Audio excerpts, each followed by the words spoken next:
Welcome to the Femsplainers. I'm Danielle Crittenden. And I'm Christina Hoff-Summers. And we're joined, as always, in the studio by Ella Ryder. Hello. Ella's going to have some important millennial news this week for us, but we'll get to that. Generational updates. Generational updates to keep us young and informed. Although I just learned... I don't know if you know this, Christina, but the Nationals won the World Series. I know, and the fact that you didn't watch the games, you showed no I didn't interest. watch the I'm games. questioning your patriotism. I had to look the next day to see if they won or not. Well, I was following. You got to give me, I followed it sort of. It was a beautiful game, and it was historic because both teams lost whenever they played in their hometown. They lost every game in their hometown. But fortunately, the last game, Houston, we won. Well, unfortunately, they weren't playing here because it was raining. But speaking of being plugged in, I did not know about the song Baby Shark. And now I really regret knowing about it. I don't want to be this plugged in because once you hear it, it never gets out of your head. This whole shark thing is unfortunate. Is it okay to gender the shark, like to say mommy shark? And daddy shark has the big arm movement, and mommy shark has the little arm movement. And I think that's kind of, stereotypical. I had a terrible moral conflict watching the game because I was texting back and forth with my granddaughter Eliza, who lives in Houston, who's an Astros fan. But most of all, had they won, she would get the day off from school. So she was deeply invested. But I'm a Red Sox fan. You can only really have one team. It's the Red Sox. But I wanted the Nats. They hadn't won for years and years when they were the Senators. Like from the 1920s. Yeah. Well, I feel for Eliza. One year, our kids, like when you're promised no school, that's a big deal in kid world. And one year, I was during the election of George W., the presidential election year, George W., and our kids were still very small. And they were running across past the television that was on with George W. giving a speech. And he said, no school across America. And then he paused and went on to say, will, be blah, blah, blah. And all the kids heard was, no school across America. And for the rest of the campaign, we couldn't get it out of our kids' heads that they were immediate, Bush fans. And they said, we have to elect this man because he has promised no school across America. Anyway, we just got back from Nashville. Music City. Okay, well, I want to talk about Politicon. And that was it's not our first live panel, but in such a venue with strangers. We've done panels here at the American Enterprise. We were together, Institute. Co-splainers. Yeah. And we had a wonderful guest. Joel Stein was there. Author of, let's plug his book, In Defense of Elites. And he also authored Man-Made, in which a dad learns to be a man for his son. First of all, his books. In Defense of Elites sounds like it's some very wonky. It is so screamingly funny that I thought I was causing turbulence on the plane laughing. But he makes serious points. And he's looking for that reasonable center where people can speak civilly across the political divide. And he sympathizes with both sides. He went to a town with the greatest number of Trump supporters. Miami. Texas. Yeah. And then he describes these dinner parties in his neighborhood in Hollywood. Yeah, the Hollywood Hills. With the Hollywood elites and their politics, members of the resistance.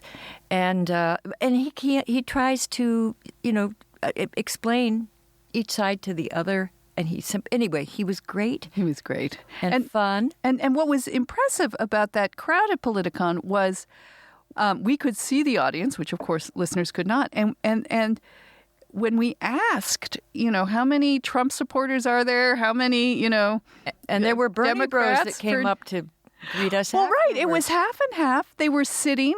We walk through those stands. They have these funny things where you can buy political knickknacks. And they had full Trump suits, top and bottom pattern with Trump's face, next to, anti-Trump booths. And everybody was getting along. I don't think I've seen people at both sides in such proximity where there no gunfights erupted, no screaming matches of any kind. No, it's unique as an event because it brings people from different sides together. And one of the most successful panels was your husband, David Frum, with Ann Coulter. That was a phenomenal discussion, and not just because he's my husband. No. You would think, okay, it's going to be another one of these political theater where, Ann Coulter is going to do the sort of Trump talking points, and David's going to be his, intellectual never-Trumper. And instead, it became a discussion like the future of the soul of the Republican, the conservative movement.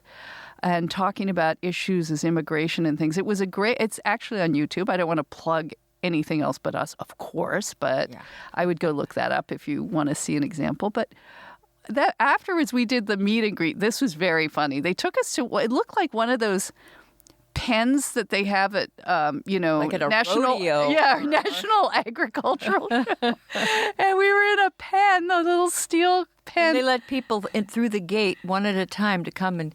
I was terrified no one would show up. She was afraid no one would show up. I was like a party. We had at one point more people online than James Carville. Yeah, we consistently had more people than James Carville, but then we don't look like snakeheads. Don't say that. He's cute. I don't know about cute, but okay. But anyway, to be fair, a lot of them, 99% were there to meet Professor Summers. I'm such a fan. And we had, this was very funny. I just ended up becoming like your concierge, holding your bag and things. But there'd be a guy with a MAGA hat and a gun T-shirt, and he'd come up and say, Professor Summers, I just want to thank you for what you're doing. And he would go, and then these tattooed 22-year-olds walked up, and they were all wearing their Bernie shirts. Yes. It was a wonderfully diverse group. It was hilarious. Now, here's the thing. That Trump guy and those Bernie bros, they disagree on almost everything, except they are committed to free speech, and they don't like where on these sort of social and cultural issues where people have become censorious and, or this rigid orthodoxy. And so they appreciate the femsplainers, and they became my fans because of, I guess, the factual feminists. And there are a lot of Gamergate. There was a Gamergate element. It came up. And girl Gamergaters. The girl Gamergaters were the best, and they were always denied. Whenever people tell this story, it's like men against women. 20% of the hardcore Gamergaters were these really cool specified girls. People who play video games that got caught up. But we talked about it. We talked about it. But you then... Oh, the one thing I asked the Bernie bros, I've always wanted to ask this of a young Bernie supporter. I said, how can you support Bernie? He's so old. He's such an old, cranky man. Yeah. And they said, he's not cranky. Okay. He said, he's angry. And we're angry. Yeah. Well, can't you find a younger, angrier person to support?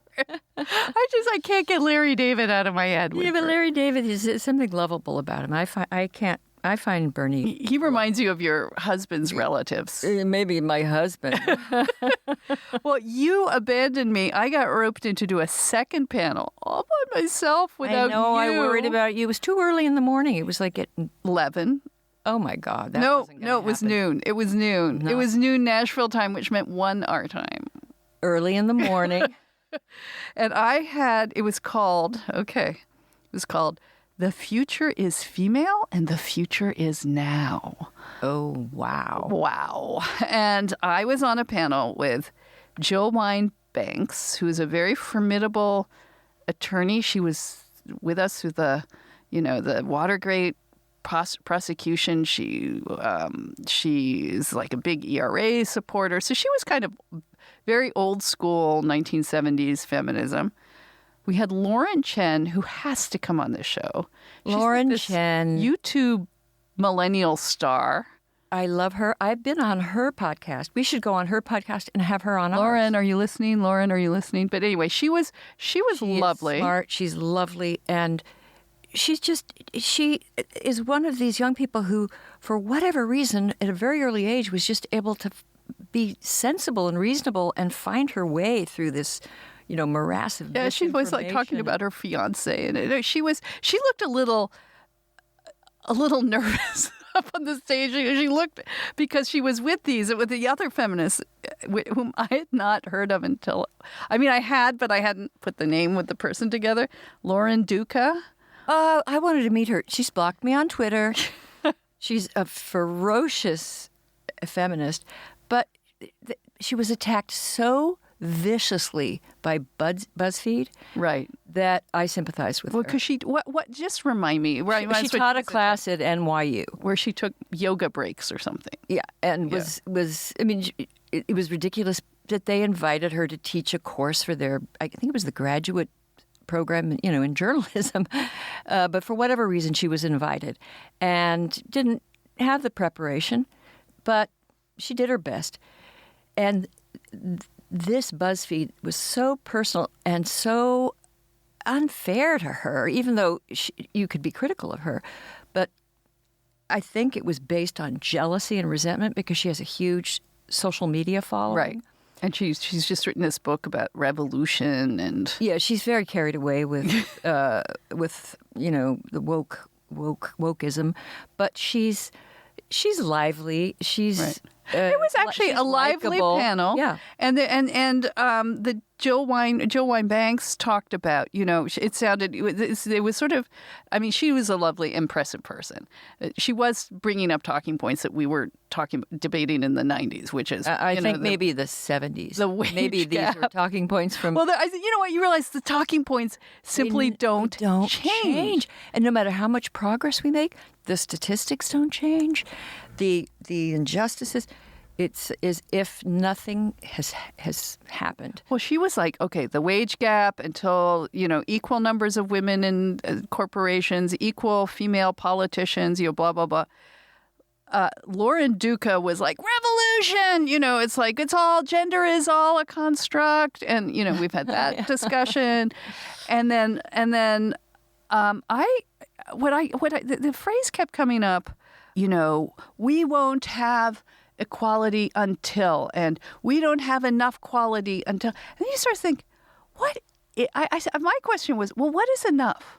When are we going to say meet success, right? Yeah, someone said a very good thing about college attendance, because there was a time there were more men. And she said, well, when is it going to be fair for women? Right. Will it be fair when it's 50%? Right. Because now it's approaching 60%. Will it be fair when it's 70%? Maybe it'll be fair when there are no men at all. Well, that was the thing. Like, I don't think we even know. You get up on those panels, and Lauren Duca has this idea that, we're not going to be equal till men and women are completely indistinguishable. Jill Wine-Banks has an idea that until there's, this sort of numerical parity in every possible statistic, we won't be equal. Even if women don't want that? Even if women don't want that.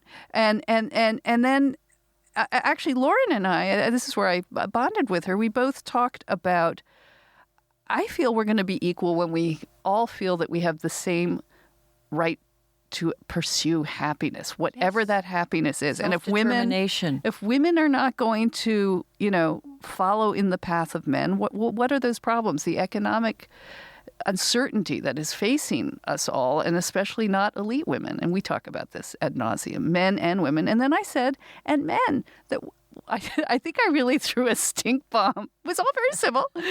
But I talked about, can we just talk about the problems of men? And I quoted Meghan Markle, who, our woke duchess, Yes, who said, in terms of gender equality, I think that conversation can't happen without men being a part of it.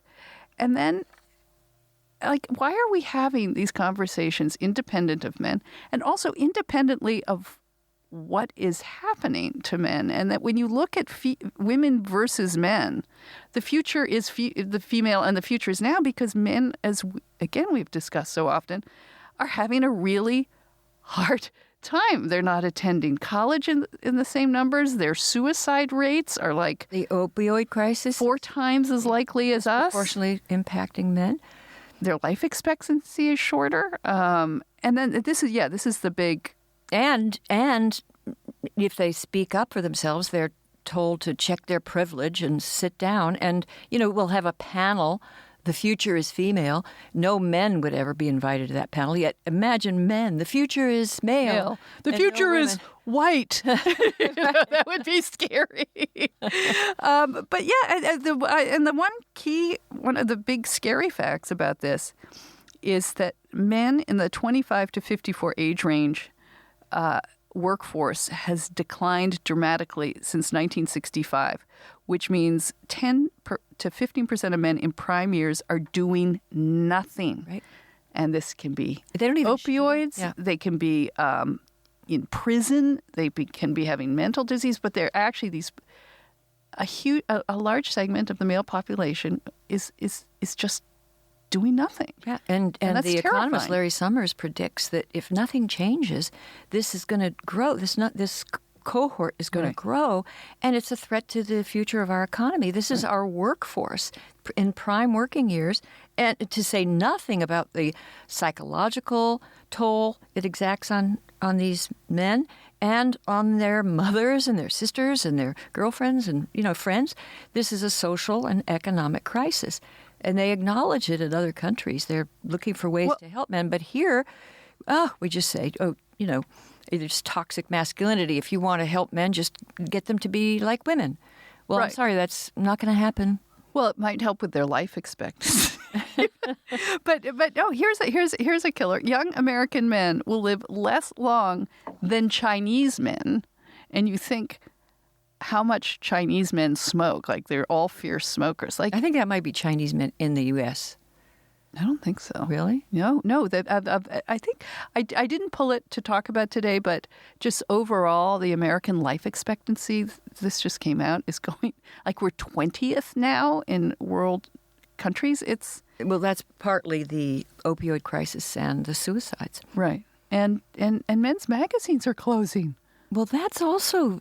That was an article we came across. Not only are they, if they're not closing, then they're being taken over by either feminists or activists who view masculinity as toxic and will not give men reasonable advice, will not take their problems seriously. Well, they stopped being that whole era.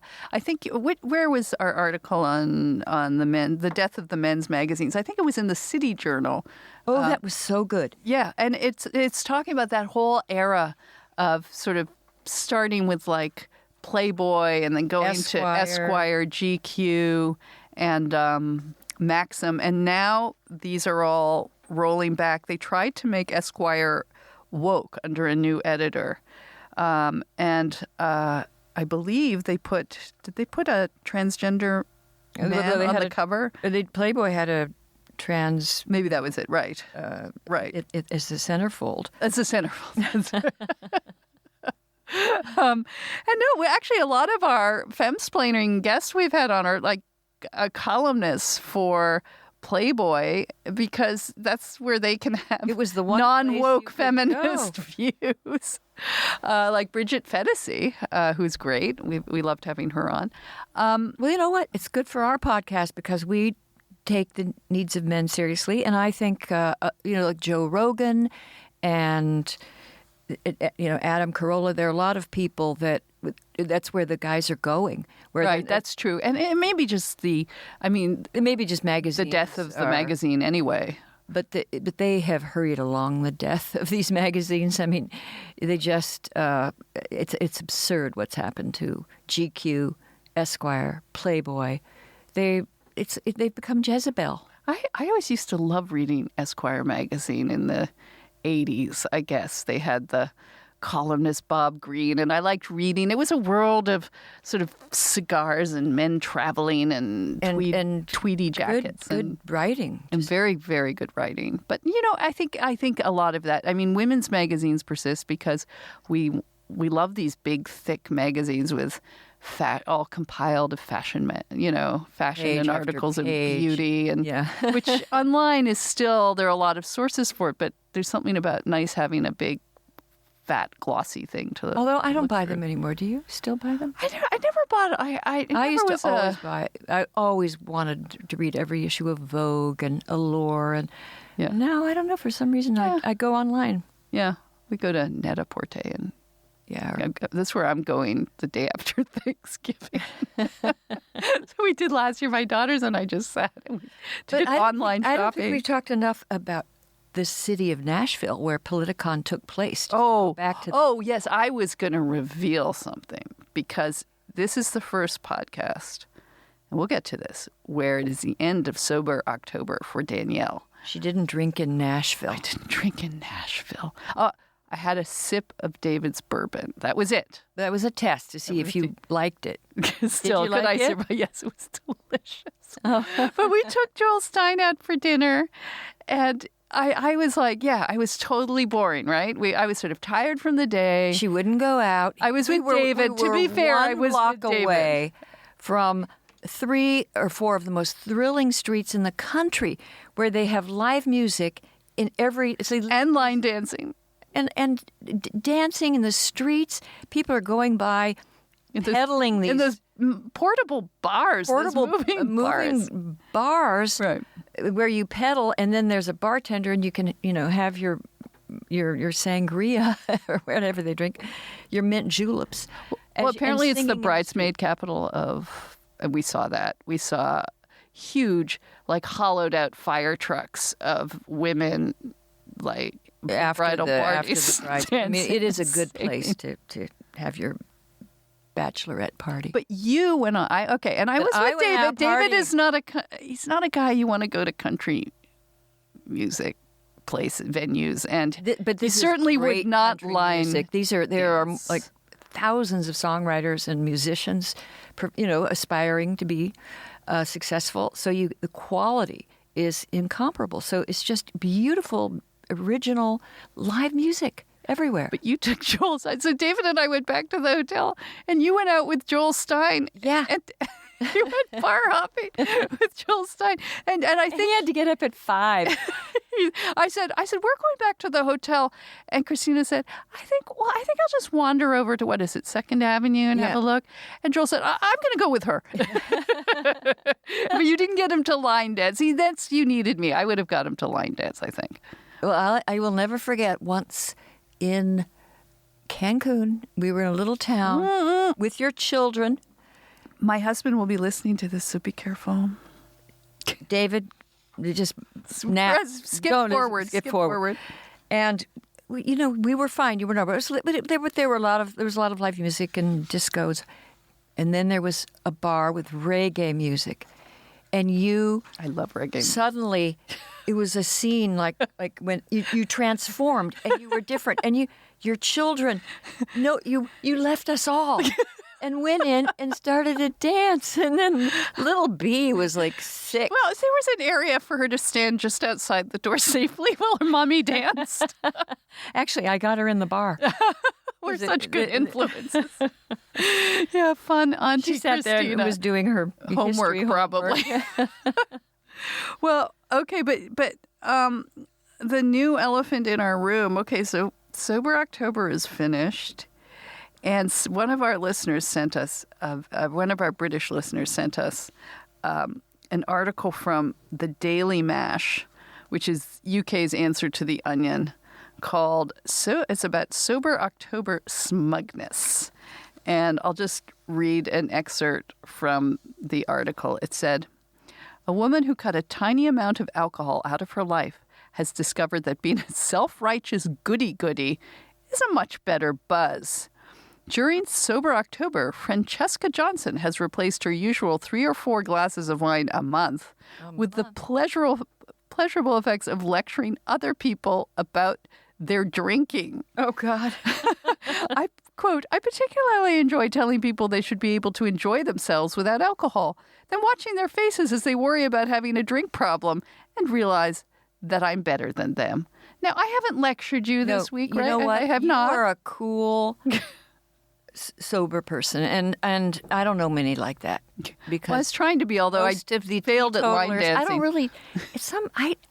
I am always a little worried about teetotalers, unless I find out they're former alcoholics. Yeah. Then all is forgiven. I understand, but if they just never drink, why? You know what? Former alcoholics tend to be much more fun. Yeah. Than people who are just, sorry to any teetotalers out there, but There is a and like kind it's of like former smokers. like people who don't Those dance are my or something. people. Yeah. They've never smoked. Like, why?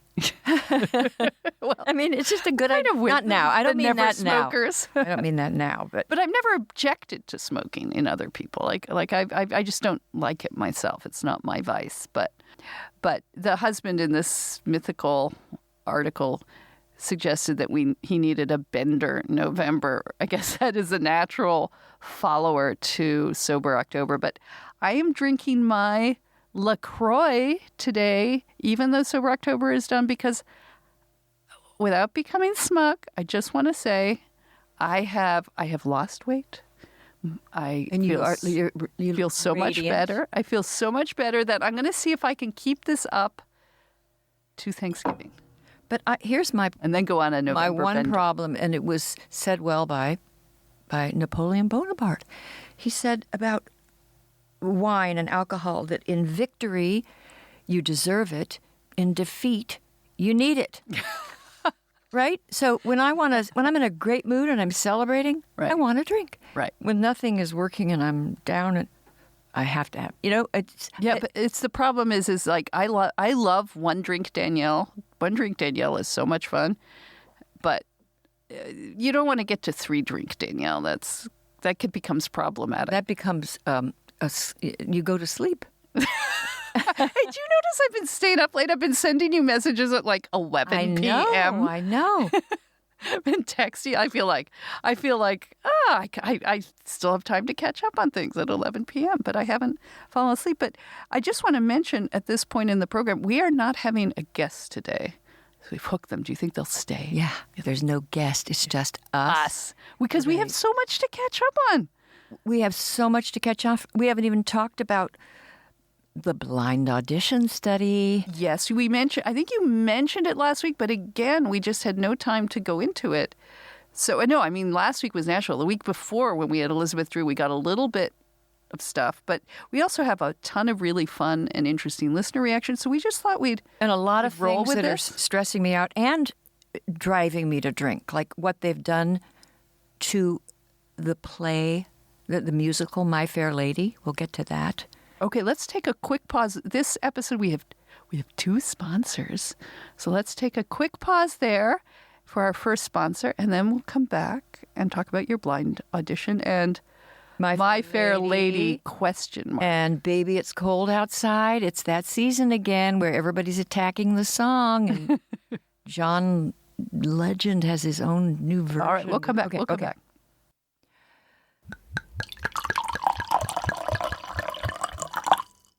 Well, Danielle, I am a stickler about dental hygiene. I mean, Except for Izzy. Yeah. Izzy, your dog has the worst breath. I'm working on it. But I have not yet solved that problem with my dog. But for myself, I always floss, and I'm always looking for better toothbrushes. And I've tried every conceivable thing, with water picks and things like that. This product is fantastic because what makes a better toothbrush, it's not industrial power, different modes. If you ask a dentist, they'll tell you it's not about the brush, it's how you use it. And that's why Quip was created. It's called Quip. It's created by dentists, and its design is focused on what really matters. And basically it's developing good habits.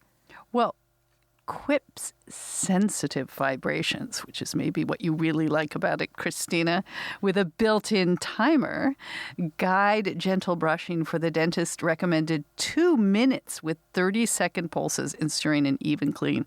I actually love that factor of the toothbrush, that it times you so you can actually just space out while brushing your teeth and know that you've done a good job. Quip will also automatically deliver brush heads to you every 3 months. And its sleek, intuitive design, as you point out, is just so simple to use. And it comes with a travel cap that doubles as a mirror mount. Yeah. So you can make sure you're getting in between your teeth. But do floss as well. I have a whole speech about that when we'll get to it at some point. Yeah, we'll wait till we have a floss sponsor. So it starts at just $25. You will get your first refill free at getquip.com/femsplain.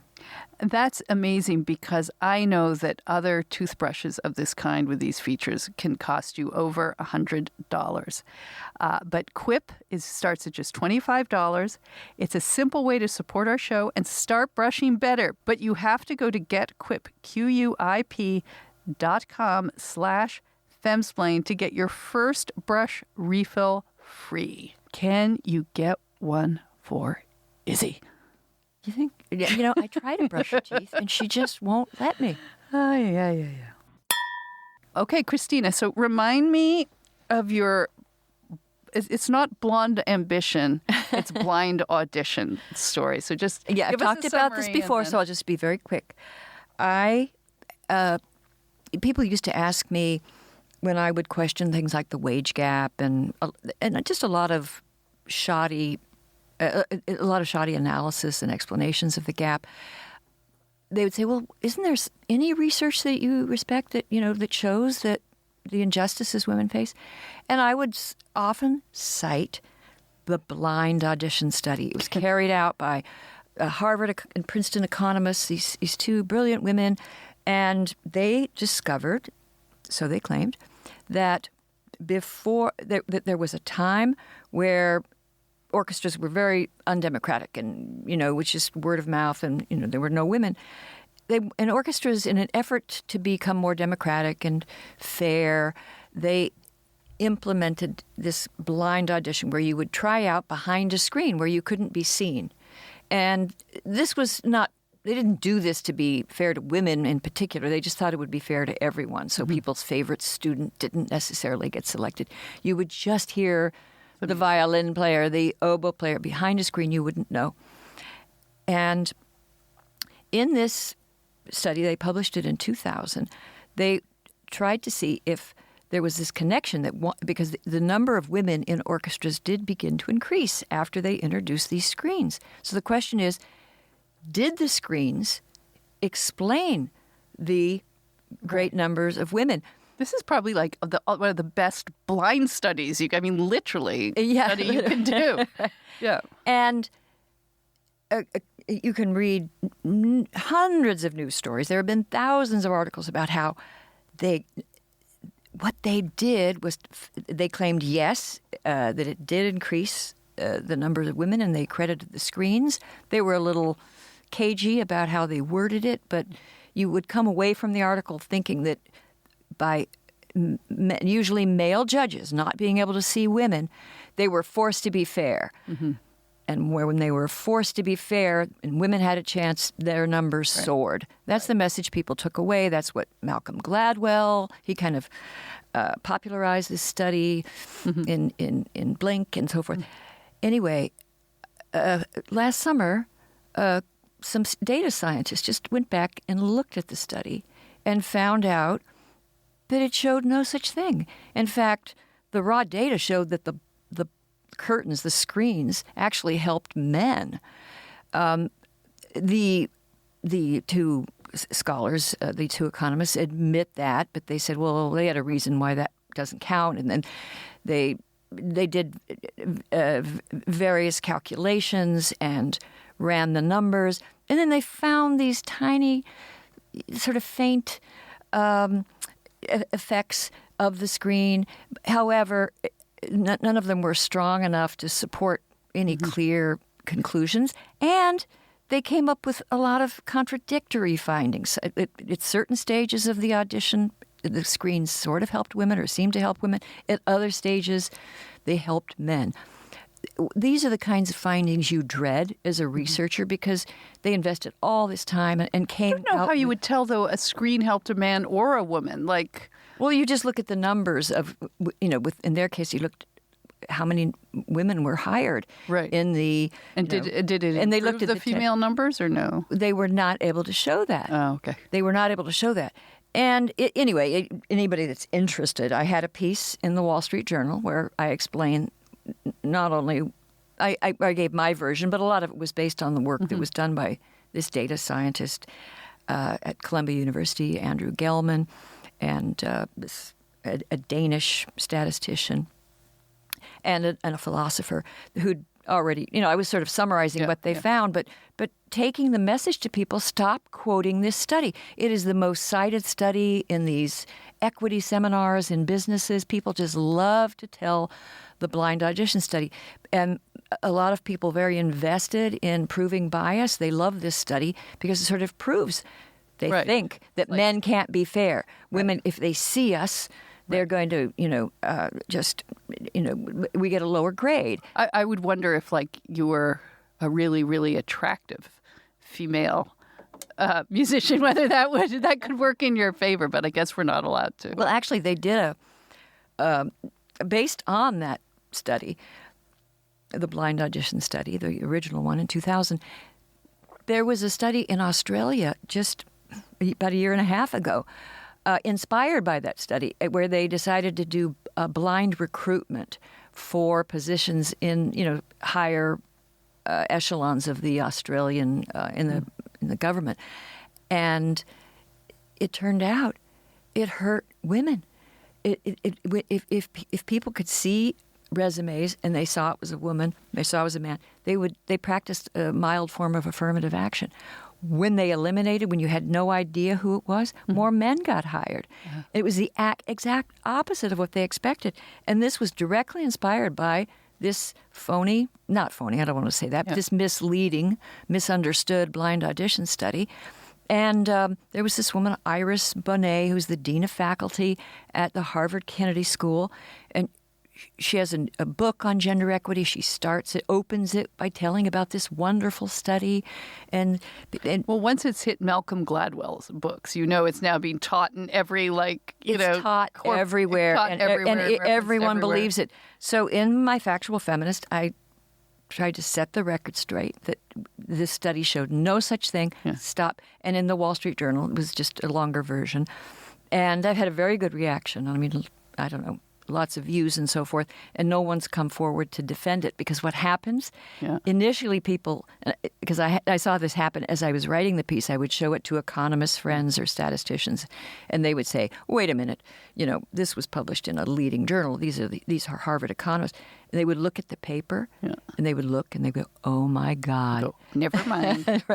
Never so mind. if you believe in that study, just look at it. Well, didn't you get some praise on Twitter or something from one of your heroes? You did get. Oh, no. Well, I was a little worried because there's someone I follow on Twitter whom I like a lot, a science writer, Jesse Signal. Yeah. And he does a good job evaluating research for its cogency and rigor and so forth. And I was a little afraid, if I had made any mistake, he would find it. Yeah. It's like Eliza Doolittle at the ball with dancing with Sultan Kaparthe, and is she really a lady? And then he determines she is Hungarian, not only Hungarian but of royal blood. She is a princess. So English is too good, he said. You passed it. You are a Hungarian royalty. I am Hungarian royalty, and he wrote and he said something very true, which is hard to explain to people, but the fact that this study fell, that this study has not held up, is just devastating for social science because it was the jewel in the crown. Yeah. And many, many studies are now, as you know, there's this replication crisis. This study's weaknesses aren't just it can't be replicated. There was no there. There were no findings. The findings were just conjured by just journalists. A gap exploder, you just bring your gap gun to these issues of gaps, and you kind of. I want to be open-minded, and I don't we all have confirmation bias, and I tried my best to be fair, and I don't take the authors themselves are not guilty of being dishonest. They were just unclear, and they did something you shouldn't do, which is they stated throughout the paper the limitations, and that they had a lot of problems. But in the concluding paragraph, they had some carefully worded sentences that made it very easy for journalists just to say, "Oh my God!" And that's always what we go to. Screens increased by 50%. The last paragraphs. Well, you brought up My Fair Lady. And there's a new version on Broadway. It's been there for a while, and it's coming to Washington. And You tried to get me to do it, and I was, of course, game until you told me what they did in this new version. And actually, there was a review of it by the famous critic Rex Reed in The Observer. It's not I don't know which Observer this Observer is. It's not the New York Observer. It's not the British Observer. It's just called The Observer, but it was by Rex Reed. And he wrote that, as widely acknowledged in news stories and even reviews, the writer of this or director has said that the Me Too movement was in part what led him to rewrite and reshape the ending. Not just the ending. And it says, no spoilers, please, but after nearly 3 hours of joy, Reed writes, you will no longer go away happy. For the first time in my life, I left My Fair Lady sad as a pallbearer. I don't wish to relay the false impression that I have anything against the Me Too movement in general, but I firmly disapprove of changing the end of an established American musical classic for that or any other political movement or for any reason at all. Well, this director, Bartlett Sher, for whatever reason, got it into his mind that this was really a musical about girl power and how Eliza's empowered. And when she sings Just You White, Henry Higgins, which is Just You White. Henry Higgins, Just You White, you'll be sorry, but your tears will be too light. When she sings, she's really angry. She's furious. And Henry Higgins is made to seem just evil. And it makes no sense because... Well, it's the happy ending, right? It's like, not just the happy ending, but... He molds her, and then they mold each other. Okay. They fall in love. She changes him. He met his match in her. And it's a wonderful love story. I mean, it's a fairy tale. And it's just a beautiful musical. And they've disfigured it. So in the end, I think we can spoiler alert a bit. Of course here, we can. In the end, everybody knows she leaves. She leaves him. But to find herself, her real self, dreams, and he can just be, by himself. Now, to be fair, George Bernard Shaw in the original Pygmalion, they don't in the end end up together because Shaw did not like happy endings. But and when they staged it in Britain, they changed the ending and made it happy against his will. And then it just stayed happy. And it just stayed happy. The audience demanded it, as they should. So we don't. I thought you were going to tell me that the song "Why Can't a Woman Be More Like a Man," which is one of the funniest. Which is funny. Songs. I thought it was now like "Why Can't a Man Be More Like a Woman," which is really the anthem of our times. Right. Why can't a woman be more like a man? Women are irrational. That's all there is to that. Their heads are full of cotton, hay, and rags. They're nothing but irritating, agitating, aggravating hags. Well, you got to admit it's kind of surprising. This, I mean, the woman leaving the man for her sense of identity and empowerment. I mean, that's been in not even the movies. Freddie. Not even. Well, Freddie was it? Freddie. Marry Freddie. Marry what an infantile idea. No. I mean, I'm glad she didn't marry Freddie because that was a bad idea. But she has, that idea that only will you discover yourself and realize yourself separately from a relationship and independent of a man has been a theme of our times for a few decades at this point, right? And in a way you could look at, I mean, Henry Higgins was a domineering bachelor. And in fact, I find myself using the Henry Higgins analogy a lot these days because so many men are stained bachelors. And we've talked about this into their late 30s and 40s, and then they become very rigid. And that's women, too. There are bachelorettes and bachelors everywhere. And marriage rates are all-time low. So, but we have our own vices when we stay single. But yeah, no, I never found, I actually found from a purely romantic viewpoint that Eliza marries Henry Higgins. I was a little disappointed by that, too, because he did seem like a big pain in the ass. But the idea that she'd marry Freddie or go off on her own was also... She could handle him. She was as strong as he was and as willful and opinionated and scrappy. So they belong together. I will not have it. And I will not have... I love this musical. And That's why I'm not going to see it I'm with not you in gonna- D.C. I'm not going to go see it. Oh, I thought you were. Anyway, despite my Maybe protest. I will. Okay, so I don't know how this leads us into, but let's just say it does. Let's segue into the John Legend redo of Baby It's Cold Outside, that date rape creepy song classic that they rewrote last year, I thought. I thought they'd solved this last year, but now John Legend has come in. He's rewritten it, and this is going to kick off our, the holiday season. I mean, it's just last year, I thought, some radio stations were going to stop playing it. They declared it a rape anthem. And for those who don't know, kind of more like a roofie anthem, I think. But yeah, it's not. It's not. The whole thing about the drink is that it's got alcohol in it. That it was, but it was originally written. The songwriter wrote it for so he and his wife could sing at parties, right? And it says that, I think it was last year, they said there were some fact checkers at Snopes who concluded that it legitimized sexual entrapment.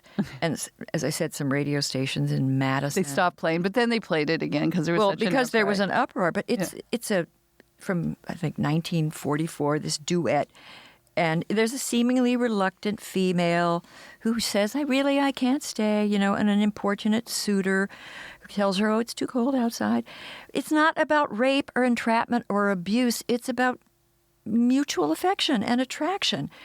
And the two characters are toying with each other and flirting and having fun. So you say, but Ella, what do you think? We've got Ella, the Ella, the Gen Zer, but you speak for both generations. We appreciate. What do you find it rapey? No. Okay. Well, I think younger people, especially younger women, are always told, watch your drink when you go to a bar, never let a guy buy you a drink. Which is more true today, and that's genuine. Like, that never happened except among serial killers when I was a young woman. Yeah, and so I think there was something I remember reading that was saying, like, there was the actual statistics on how many people are roofied, and it's very low. Mm-hmm. But there's this idea. It's an urban legend, and I don't think it's an urban legend. Like, I think because all manners of drugs of that kind are more available now than they were. They were limited to serial killers when we were younger. I've heard it from my own daughters that this is not something. It's happened to my elder daughter, and not just like the roofie drug that knocks you out, but sometimes it's just chemicals that sort of make you extra drunk too quickly. I mean, am I right, Ella? That it is I know a real people thing. who it's happened to. But yeah, it may not be as massive as made out to. But I think so. I think when you first hear the song, and that's what you're taught to look for every time you go out to get a drink, which is a lot in college. I think it does initially sound like, wait, is she asking if there's something weird in her drink? But when you know the history of the song and you really listen to all of the words, I think it's clear. I always heard that it was a way for her to politely accept his offer, but do it in a way that she had, saved face. Face. And she was worried about what her friends would think. And so she has to overcome the disapproval of, her mother and so forth. Right. So you could also read it as is a song about liberation and or what about permission seeking? I mean, the man is in some ways doing what we want men to do, is just keep asking in different ways.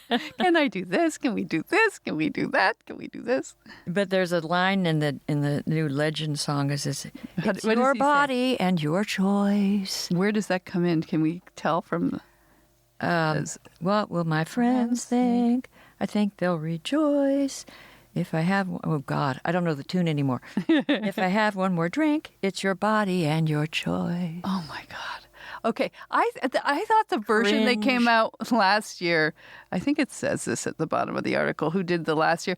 They did a very funny update of it, and I thought it was cute. It was. There was one. My Body, Your Choice. Come on, that's just like that. Also, it's the same result. The guy's just using her personal politics. That's right. Actually, he's the worst. He's one of those male feminists. John feminist Legend, warning. we got your number. Male feminist warning. Look out, ladies. Whenever they try and be as woke as you are, run the other way. I bet he is roofing her drink. But since you're here, Ella, as you always are, we're going to just have to have you put on your millennial hat. Because I think, Christina, we have found ourselves coming across these studies that kind of redeem the cliche of millennials being lazy I'm tired of the triggered millennial bashing. And I get in real trouble for it on Twitter. So I think we can start, we've had, for men, news you can use, like how to reattach your penis. I thought that was... I'm not going to talk about that again. A great segment and very, very helpful, I thought. We should just have pro-millennial stats and research that goes against the image that they have. So this one, Ella, this I think came from the Washington Post and it was headlined, "More Work, More Sleep. New Study Offers Glimpse of Daily Life as a Millennial." More work and sleep, and that's supposed to be good? Well, Ella, what does it say? Well, apparently, on average, millennials get 9 hours of shut-eye each day. That's a sign of depression. No, that's good. As Ariana Huffington will tell you, sleep is the biggest issue facing us right now. It's a form of suicide. Millennials were more likely to be working, taking care of young children, or still be enrolled in school as well. Wow. Mm-hmm. They're ditching wedding registries and tiered cakes. And I think that's fine because that all happened. Well, I take it back about being pro-millennial. I want the tiered cakes. But there was more comparisons in here. Yeah, so they spend less time than non-millennials on household chores. Yeah, I've noticed that, kids. Civic or religious work and leisure activities. But something that was funny was millennials are nearly twice as likely than non-millennials to play games, including Scrabble, crossword puzzles, and computer games on a typical day, and to spend longer doing so. Oh, God. When I'm with my kids at Christmas and Thanksgiving and holidays, they play a lot of games, categories. And you taught me to that. That is a great game. It is a great game. But as we discovered, these lovely old-fashioned games are lethally competitive. It's like croquet or something. Oh, you don't want to play with Tamla or any game. It's violent, actually. But it's also, I've noticed this, that there are kind of these hipstery cafes. I don't even think they have alcohol. Maybe they do, but my younger daughter, my underage daughter, and my underage nephew would go in. They'd go off and go to these, I think, cafes where they have board games on all the tables. And it's kind of, I think we may, for all our complaints about, teenagers and people being online all the time, I think they are seeking refuge in these games from being online. I notice my kids and other people are starting to, the book has had a revival. They're reading books. Can they play Scrabble? I like to play Scrabble. Well, there's the big online Scrabble. But I'm talking about in a cafe. Yeah, I've seen Scrabble boards. I would not play Scrabble with you because I have, and you're vicious. And you have strategies. Don't play it with David. Yeah, but I think I played it once with you and David, and I thought it was just having this happy little game. Yeah, and then we're pretty competitive. You were aggressive. Christina's like, oh, here's a good word, cat. I know, I had cat. And then we come up with these words, and then you would make moves not that didn't help you, but that would hurt me, and you had a strategy. Well, yeah. It's called strategy, Christina. And then David comes up with words with like no vowels, and you go, "That's not a word." And then he like preens and opens the dictionary, and it's like, yes, it is. Zertsk. Anyway, well but so they're not cleaning their houses. I have noticed that. They spend half as much time each day relaxing and thinking than older generations. They're not. They spend half as much time thinking. How do you even measure that? Than older, and their participation rates in sports, exercise and recreational activities were close with millennials eking out an extra 4 minutes a day on these pursuits than non-millennials. Well, that's also, they're younger too. Don't they? Although I think I exercise more than most millennials, I'm just going to say. Don't they have time, though, just to, like, get stoned and hang out? That's the baby boomer generation. Oh, that's my generation. Yeah. Okay. Yeah. They don't do that so much. They have edibles and cannabis and, right, Ella? That's what you guys do. That's what I can report back. Well, before we're going to take one more break because I mentioned we have 2 sponsors, and then we're going to come back and it's going to be all about our listeners. We did a poll among our social media followers about ageism and is it a real thing for women and is it a category of discrimination? And then it's a category of preferment. Doesn't hurt. Only you. Christina, aside from taking our guests line dancing, I see her come out of the hotel in Nashville with a man following her with an umbrella. Whenever I travel with you, you have men throwing themselves at you. I'm going to say there's a lot of ageism going out there when it happens. Affects me. But we'll come back with that survey and some of your great listener reaction. We'll open up the mailbag. Mailbag.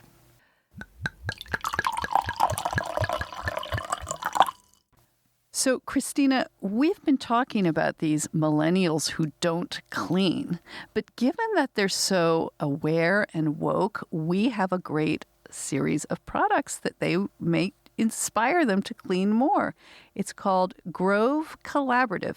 They are healthy, plant-based, non-toxic cleaning products that work. How do we, millennials are so skeptical. How do they know how to trust them? And that's where Grove Collaborative comes in.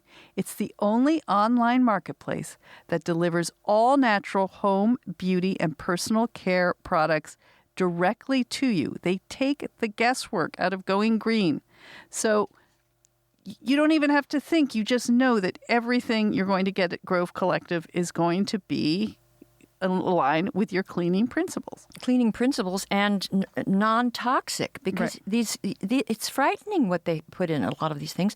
And if you mix them, if you use Clorox bleach with some other product, it can kill you.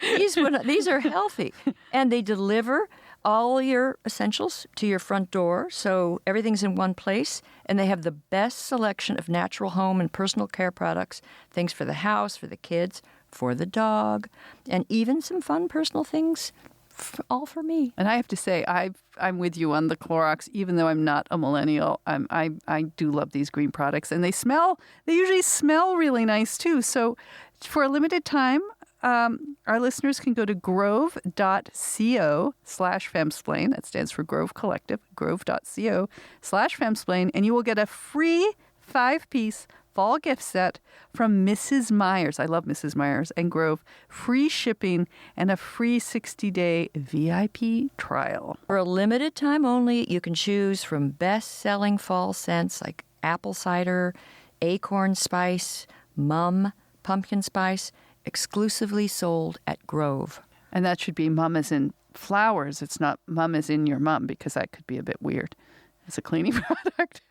That could be weird. But anyway, this is not weird. So go to grove.co/femsplain to get this exclusive offer. That's grove.co/femsplain and get your house clean and smelling nice.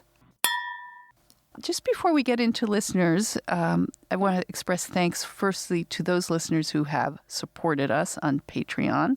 That's been a lifesaver. And every episode we get a few more, which we really, really appreciate. And it saved this podcast. Saving the podcast. And we love our supporters. We met a few in Nashville. Yes, we did. And we're going to talk, because we're going to do our October, our Patreon, our special episode that we record for our patrons, where they'll be having it this week. And we'll talk about some of them came to Nashville and we got to talk with them. We could have, if we had a few more supporters, we could have meetups in different cities, because it was so nice to talk to them, and they like meeting each other. And yeah, so we need your help. And I keep saying this every week. Honestly, if everybody listening just pledged $1, we could be recording this in, in the Côte d'Azur. No, I'm kidding. Yeah. No, we would be fine, and we wouldn't have to have these ad breaks at all. In fact, I think if we get to a point where we have enough patrons, regardless if people want to advertise with us, we will go ad free. So please consider donating on Patreon. That's patreon.com/femsplainers. And next week, I think we'll be in a position to tell you about a new spot called ThinkSpot that we're joining. It's a new alternative to Patreon for those of you who want to donate but don't like Patreon for various reasons. We're leveling up. We're leveling up, and I will also, of course, let our Patreon contributors know about this. But this is going to have some interesting new features, and once it's up and we more fully understand it, we can launch it. But aside from that, okay, so ageism, is it real? Christina says no, or it only gets better for women. I say it exists because I don't have any Me Too moments anymore, ever. I know. The thing is, you attract a different demographic. You attract pretty young demographic. No, not typically. But when I was younger, and especially when I'd be with my friend Debbie, or I remember once I was in Turkey in 1968, and I was with this girlfriend from Holland, this beautiful girl, and a whole bar emptied out and followed us at the whole bar. And everywhere we went. That can just be so annoying. It was so annoying. Well, it was her. She was like this. People worshipped her as a goddess. And then I had a lot of trouble in Paris, just people bugging me all the time. And then I went back, and I was kind of shocked because I had no trouble. Nobody was following me and saying, "Hey, mademoiselle," lady. And then, except finally, there was a 65-year-old guy who said, "Hey, mademoiselle." But the young man, no, doesn't happen. Oh, you get. I asked, I was talking to David about this because I guess you shouldn't complain to your husband about not getting enough random male attention. I said, it happens to Christina all the time. And he goes, Christina is such a flirt. I thought, no, you're not a flirt. I'm not. You just exude sort of feminine joie de vivre, and it's like catnip. And no, you know what I am? I'm a Californian, a native-born Californian, and we're friendly. That's why I think like this angry male-averse feminism, it came from the East Coast. Us. Angry women on the East Coast, they took it to California. Now we've got it there. Puritans. Mm-hmm. Puritans and just people that are pissed off, And it was just hard growing up in L.A. not to be... Well, I can tell you a laugh I didn't get on my feminist panel at Politicon. Oh. I was talking about being treated seriously as a woman in the workforce.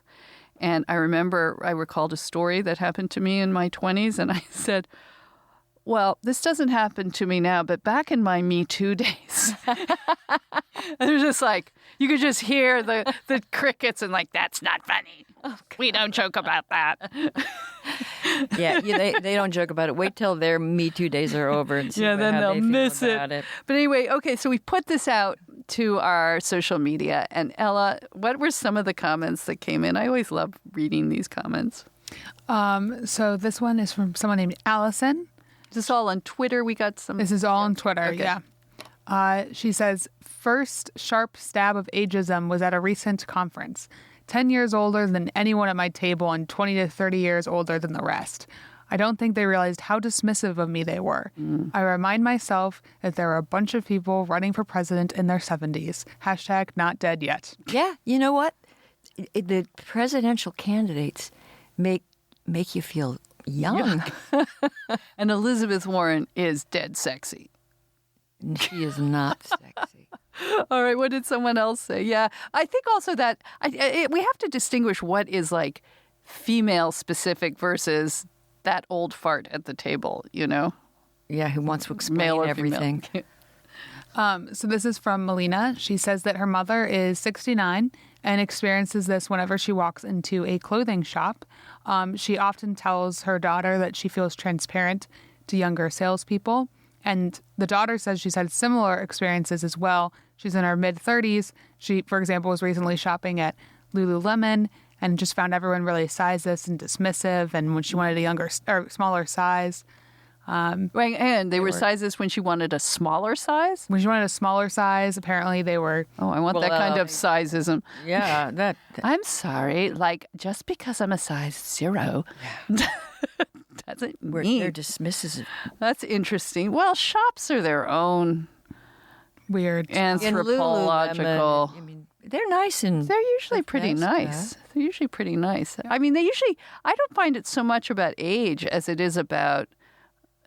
Do they have a perception of you having money to burn? And if you walk into a store and you're well dressed and maybe have some nice shoes or bag, they seem to pay plenty of attention. Yeah, but I don't like the attention. I think one reason I don't like some of the, you go into Neiman Marcus or something, and there are these people that come at you, and may I help you? And the first moment it's commission sales. It's commission sales, and I like a store where they just leave you alone. You would like a store that is so elite they don't even look up from their steaming of their normally I'm just expensive garments.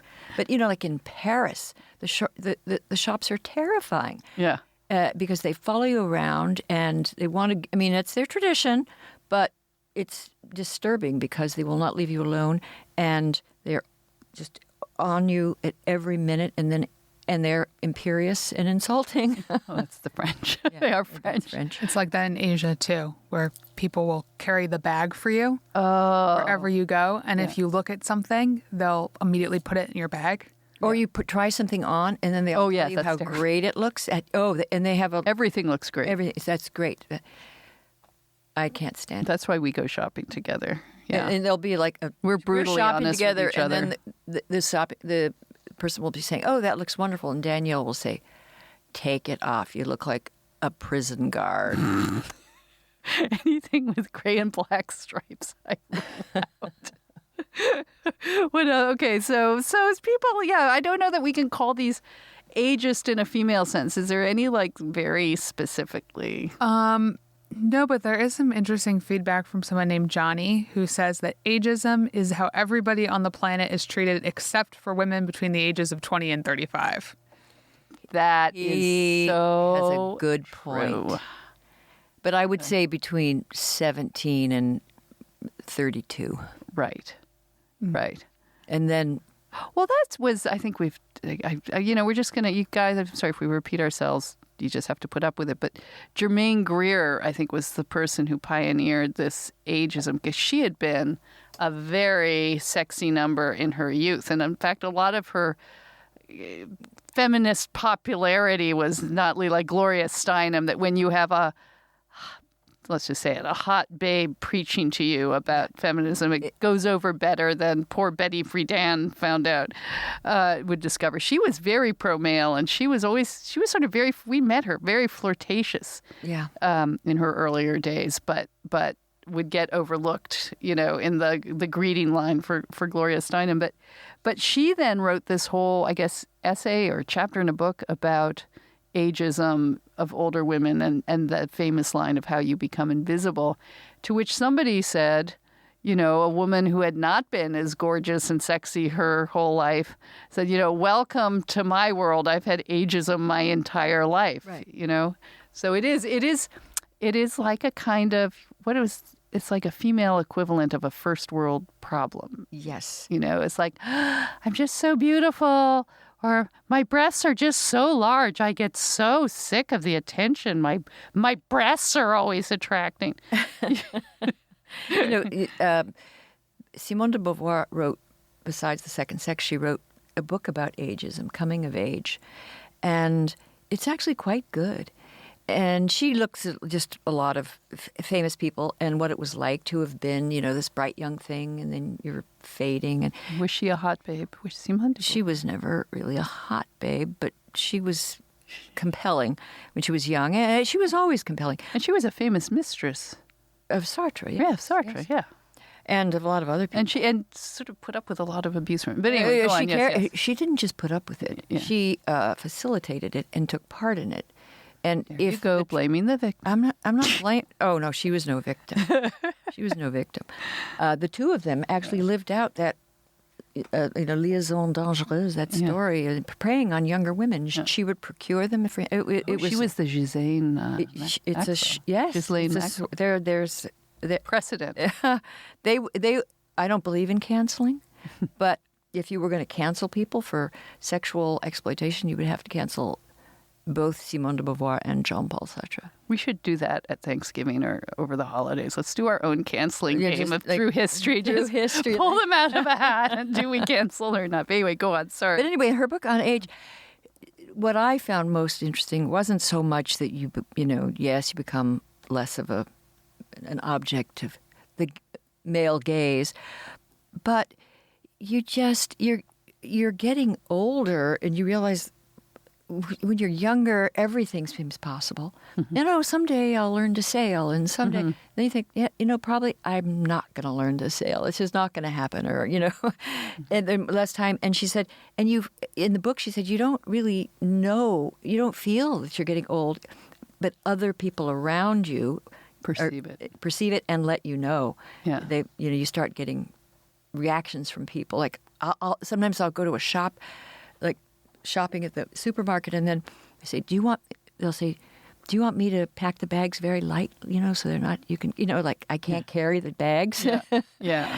and so then you think, oh, I must really look old. He thinks, well, that is the thing that we haven't quite reached it, but that's the sort of thing that terrifies me about age, is because people who are now look very old. You just look old. Yeah. You're not going to get away from it. No hiding, nothing will stop you from looking old. You are apparently the same. Well, you're a much maybe wiser and better person, if less physically able, in your head. Yeah. But you're trapped in this aged body. In this decaying organism. Oh, no. It's not depressing fast. No, it's not. It's interesting. It's life. I've been reading all of these. I just read a biography about Susan Sontag. And then Katie Royfey has a book about these various famous people, Dylan Thomas and Sigmund Freud and others, and what their deaths were like, their last month on Earth. It's actually... Taking it down. Geez. No, these were people like Susan Sontag. She was fascinated with everything, including death. And she just did it in a fascinating, there are different ways to do it. Anyway, this is depressing, but this is about getting old. It happens to all of us, and it's we hope, if we're lucky. And that's if you're lucky. Yeah. Yeah. Okay. Was there anything else on the ageism, or should we probably just move on to listener reaction There's lots of good listener reaction. Okay. So let's bring it on, Ella. All right. So this is some reaction from a man named David. No relation. This is in response to our recent episode with Amanda Carpenter. She's the conservative, I don't want to say talking head, but on CNN contributor, and she's written a book called Gaslighting America. And she was famously gaslit by Trump and his team about having an affair with Ted Cruz. Yep. Yeah. Okay. And we talked about conservative women and, basically conservative women, the Republican Party, how male the Republican Party has become, and how is it, but that they can remain sort of in the party of Trump and not be offended by a lot what's going on. That was the gist of it. Yeah. So David says, I think all of you were floating a theory of Trump's popularity among conservatives, that he is a bully who is willing to fight the bullies of the left. First of all, I agree with you. I heard a similar explanation given by Scott Adams, that part of Trump's appeal to conservatives is that he is our bully against the left, the media, China, North Korea, etc. He went further to say, generalizing from something Chelsea Handler had said to Bill Maher, that this same persona can explain why some people are especially triggered by Trump. For example, Adams said, if you are a woman who had had an earlier experience of sexual assault, might Trump remind you of that man who wouldn't take no for an answer? I'm not saying that only people with trauma in their history would have problems with Trump, but I'm saying that this extra factor could explain why some people are deeply distressed to the point of affecting their well-being beyond any mere political agreement or disagreement. So it's our own trauma and past that can lead us to resent or reject the bully. Oh, I don't know. I think there are so many reasons to be to reject him and be concerned about him, but there are people for political reasons fear the left more, and Scott Adams is one of them. He thinks the left is so full of bullies that you need a cantankerous bully to contend with them. Well, but I just wish we didn't have the bullies. Right. We could transcend this. Scott Adams was in Joel Stein's book. He went and met him and talked to him. He's the Dilbert? Yeah. Oh, he's the Dilbert guy. Oh, my God, yes. That was an interesting section in Very interesting. Stein's book. His house. Yeah, he seemed like a sort of he seemed like a creepy... No, don't... You liked him? No, I like him. I don't understand his support of the president, but I like him. He seemed like a certain guy. I wouldn't leave my drink alone around him. We go way back. Oh, okay. We're going to talk about that in another episode. Not really, Yeah, but he's our bully. I think that explains so much. I don't think it explains a lot of the female attraction to Trump. I at this stage of the game, I'm always surprised by people who will still support a lot of the things he says. And I don't mean his policies or whatever, but his really vile insults of people, and just say, well, and sort of take pleasure in him, quote unquote, owning someone else for these kind of schoolyard taunts. Like I would rather the person who was representing my views standing up to people I disliked was a little more Cyrano de Bergerac, a little more Oscar Wilde. Finesse. All right, next one. So this is from Laura. She's also commenting on the episode with Amanda Carpenter. She said it's a great discussion of conservative feminism. And she says, what a shame that there are so few thought leaders in this space and so few forums for these ideas. On that note, she has a wonky question that probably no one is interested in, but she has to ask. She says, what happened to the Independent Women's Forum?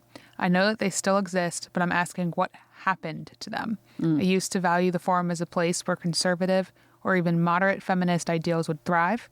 In the GOP primary leading up to the 2016 election, they published a piece in favor of Carly Fiorina, a candidate with a lot of appeal for working women like Laura. And for many, many reasons, Laura was confused when the Independent Women's Forum lined up in support of Trump and anointed Kellyanne Conway as some sort of feminist icon. Well, I think that they... Was that the end? There's a little bit more. But, yeah, sorry. Okay. She said, let's not even talk about Trump's juvenile comment about Carly's face. So speaking of the comments you mentioned, she says she's derisive of fascist feminists that are intolerant to the views of others, but can't help but want to take away their ovary card. I'm asking the femsplainers because she thought that you might have insight. Why are they in the tank for Trump? I don't think they are in the tank for Trump. They have, and she's right. If anybody, they liked Carly Fiorina or probably Nikki Haley, and they are diverse. I mean, there may be some Trump supporters there, but they are diverse. And they did celebrate Kellyanne Conway because I think wasn't she the first woman that led a successful presidential campaign? So she was celebrated for that. And they gave her an award, but that was a few years ago. I just think that organization is... What I wish is that either that organization or there were organizations that were more scholarly and had more scholars and more lawyers doing serious analysis. They're more of a policy center, and they tend to support Republican policies. Well, I think yeah. I mean, if you go back, if you haven't listened to our very first Femsplainer episode of How We Met and What We Drank, and we talked about, Christina and I met through the then fairly new Independent Women's Forum, and I was running and editing their journal and recruiting all kinds of writers and scholars to talk about women's issues in these new and thoughtful and researched back ways.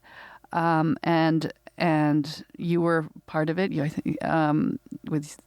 We were all very simpatico. Yeah, and Sally Sattel was there. I think, a lot of these organizations, and not just the Independent Women's Forum, have become, I think, in this time, there's a lot of polarization and partisan. There's a lot of partisan donor-driven policies of many, many organizations, and I think that's sad. This is why we try, for whatever political things pop out here, we try to be non-partisan, because I think the phrase "the personal is political" is one of the most damaging phrases of our time. That's taken hold. The personal should not be political. It should be free and fun. And look, and it's I think we've seen over these past couple years that there are a lot of people who jumped on the Trump train, as it were, and continue to remain there against whatever stated principles they used to have, whether it's about, rules of impeachment, calling up foreign countries, whatever. So that's part of the time we live in, and I guess many of these organizations are reflecting that time as well. In defense of the IWF, I think they are, they have not taken a clear position. And I'm sure the people in there. A lot of people sort of skating in the middle going, oh my God, what do I do? Well, that's happened. I mean, a lot of people in Washington are doing that. Yeah, this is welcome to Washington. I hope that answers your question. Well, so here's some listener reaction from a woman that might defy our political stereotypes. This is from Mary Beth. She said, I'm responding to your request asking why, as a woman, I support Trump. I am a 50-year-old attorney living near Cleveland, Ohio, and am married to a woman. We both support Trump. I may not agree with everything he says or does, but we will be voting for him again. It is difficult to state why we support him as women because we don't understand why women have such issues with him in the first place. It's like asking us to prove a negative. The idea of being a woman who supports Trump doesn't enter my mind very often because why wouldn't it? And why wouldn't I support him? I am pro-life, however, and enjoy shooting sports, but am for certain gun control measures, such as no private sales, and she wants all sales to go through the appropriate background checks. She says, my pro-life stance was even stronger when I was an atheist, and it is not based on religious reasons. We also do not align with the far religious right in regard to Israel. We support both the land and the Jewish people. On the other hand, the far left seems to be concerned with the people and not the land.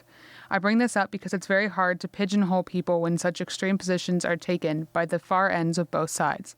And any conservative or liberal will not always be aligned with everyone in their party. That's great. And what's her name again? Mary Beth. Mary Beth, I like you because here's my statement. I'm going to make a statement. I appreciate people who defy expectations and stereotypes, and I worry right now that there's this enforced conformity, and so people have to sort of fit. There's a certain type. So if you're a lesbian and you're an atheist, then you have to be pro-choice and for gun. There are all these sort of ideological entailments, and I just think it's better when people can be free to be you and me and unpredictable. People are so and that's what I liked. Like when David was debating Ann Coulter, and Ann Coulter has said some impossibly outrageous she's a real things. Sort of showman. And can I say showman? She's sort of a performance provocateur. Artist. But I appreciate her. I mean, she's funny. She's smart. She's courageous. She's self-made, and she said she's going to come on the show. I buttonholed her, so we're going to have her on the show. That's going to be fun. Well, we have to have Ann Coulter, and then I think we should try to get Laura Duca, the radical feminist. Oh, that would be, but she blocked you. Well, I know. Right. Roxanne Gay blocked me, and she debated me, so maybe, and I think Laura will be more polite than Roxanne. Well, I sat next to her on a panel, so maybe I'll do the reach. Okay. Anyway, okay, I think we'll get to more listener reaction in our next show. So we'll wrap this up now. Thank you again. Thank you. A big shout out to our supporters on Patreon, and see you next week. Bye-bye.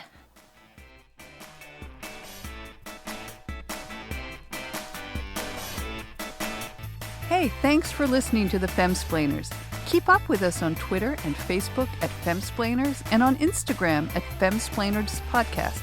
Send questions and comments to contact@femsplainers.com. A big thanks to Ella Ryder, our research and in-studio production assistant, and to Nat Frum, our audio and video editor. And we're proud to be part of the Ricochet Network and grateful to the American Enterprise Institute for allowing us to record in its studio every week in downtown Washington, D.C. And miss something? You'll find everything you need at our homepage, femsplainers.com, including links to past episodes, our sponsors, where you can sign up to support us, and even to merch. And please don't forget to like us or give us 5 stars on iTunes. Thank you. Cheers. Cheers.